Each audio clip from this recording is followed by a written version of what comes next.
Debate. The Honourable Member, l'Honourable Député d'Abitibi-Témiscamingue. The Honourable Member for Abitibi-Témiscamingue. Well, thank you very much, Mr. Speaker. It's an honour for me to have this honour to rise to speak to this bill because I was born in their territory, the Anishinabek.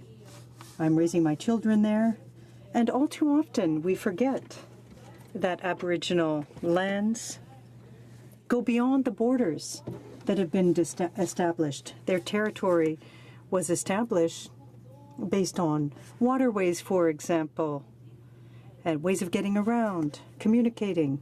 There are very many nations sharing ancestral lands, and it's often established and often, in fact, straddles provincial boundaries. So that's why I think it's so important to recognize the history of this region. Of us, it was a long time before the work began. We have to know that in 1995, the Anishinabek Nation Chief in Assembly mandated the restoration of jurisdiction department at the Union of Ontario Indians to lead the self-government negotiation with Canada to restore jurisdiction over education. So now it's more than 20 years that people working on that issue, that Anishinabek working days after day to get the control on their own education. It means that there was involvement of many members of the community since the negotiation have started. It was supported by many elders, and many of those elders are not there to see the agreement that will be put in place. This agreement reflects the vision of number of Anishinabek members that have pushed forward to get back the control of the education for their young children and young teenagers. And I think what is really important to remember on that issue also is what the bill is designated for. And I will quote, if you don't mind, the chief singing turtle of the Whitefish River First Nation, because I think it's explained well what the bill is about. So the IRS is designated by Anishinabek for Anishinabek, and strive to ensure a quality of life based on the highest standard of Anishinaabe intellectual and holistic knowledge that support the preservation and ongoing development of the Anishinaabe. The IRS will make possible advance in the development of culturally relevant curriculum and educational programs that support the Anishinabek students' success and well-being. The Anishinabek Nation Education Agreement is a concrete step on the path to self-determination and self-governance. Our hope is that your government will continue making foundational change to law, policy, and operational practice based on the recognition of rights to advance self-determination and self-government. The IRS set the stage for participating First Nation to develop culturally relevant and community-tailored education programs for the benefit of the Anishinabek students today, tomorrow, and for generations to come. We need to set the stage and realize our vision of the IRS. And why I find this so important is sometimes we don't realize, education is broad. We often think about language as the first thing they will be able to implement, because if they are not going in Anishinabek school, it's sure Anishinabek language is not taught, and we have to realize that this language is threatened every day of disappearing, and there is number of people in Anishinabek community that fighting every day to keep that language alive, and also to give the education of their young kids for them to know their own language. And yes, this is an important part of education. Le langage est tellement quelque chose d'important. Language is so important. It makes communities vibrant. And this agreement will make it possible to pass language on. But when we talk about education, the issue is much broader. It affects a number of other subject matters. Think about art, the arts. These young people will have an opportunity to learn about traditional arts, to learn Anishinabek art. So the school boards in the past were not in charge.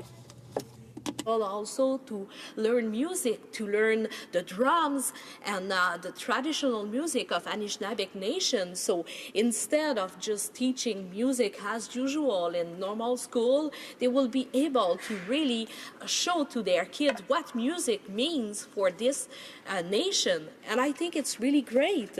We will be able also to teach geography in a different way. The kid will be able to learn which nation was owned which land, instead of just learning the geography that we learn after like the colonization. So there's number of things that just giving back the power to Anishinabek of their own education that will be improved in our school. And just the way of thinking school will be much different. I had the chance to went to an opening of a school in my riding of an Anishinabek First Nation, that is Long Point First Nation, and just the way the school was built is totally different than what we have seen before. And it's that way because we give back the power to those communities to think what they want and what they want to see.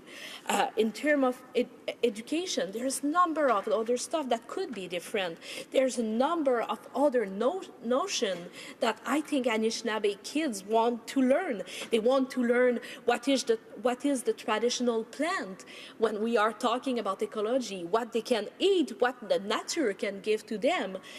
There's number of knowledge that is traditional that elders have, and they will be able to pass on those little kids. And I think also with this agreement, we will achieve good experience, and those experience will be able to translate to other schools, for example, to Anishinabek school that are in Quebec province, that a lot of them are in my riding. Those experience will be able to expand to other Anishinabek nations that are not in the agreement, and I think it's why we have to consider that that agreement make every community, every Anishinabek community winning something, even though they are not part of the agreement because they are not situated in Ontario. I think they will win something from this agreement. And this agreement is supposed to take place, if everything is going well in the House, for the 1st of April. So it's mean next year, next school year. It will be ready. The kid will have like the control of their education by the elder and the other member of their community. So it will be those community that will empower themselves and that will be there for the child. And we have to remember how it's difficult for kids on the reservation. There's a number of kids that drop out from school. It's really difficult. We have a high rate of pregnancy of a teenager that get pregnant, and it's not easy. So by having an agreement like that, we have good chance that there is more and more kids that will finish school, that will graduate from high school, because the school will have been think for them. We have good chance also that young girl will find a way to manage the pregnancy and becoming mother and continuing their study. So I think First Nation control of First Nation education, it's a basic, it's a way of reconciliation, it's a way of autodetermination of people that were there long time before us.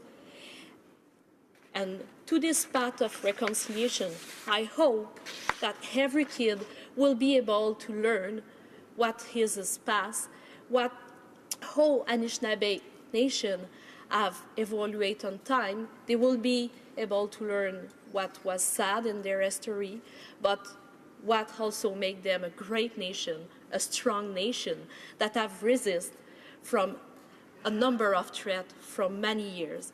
They will learn that they can be proud of them. It was a pleasure, Mr. Speaker. Questions et commentaires? Comments?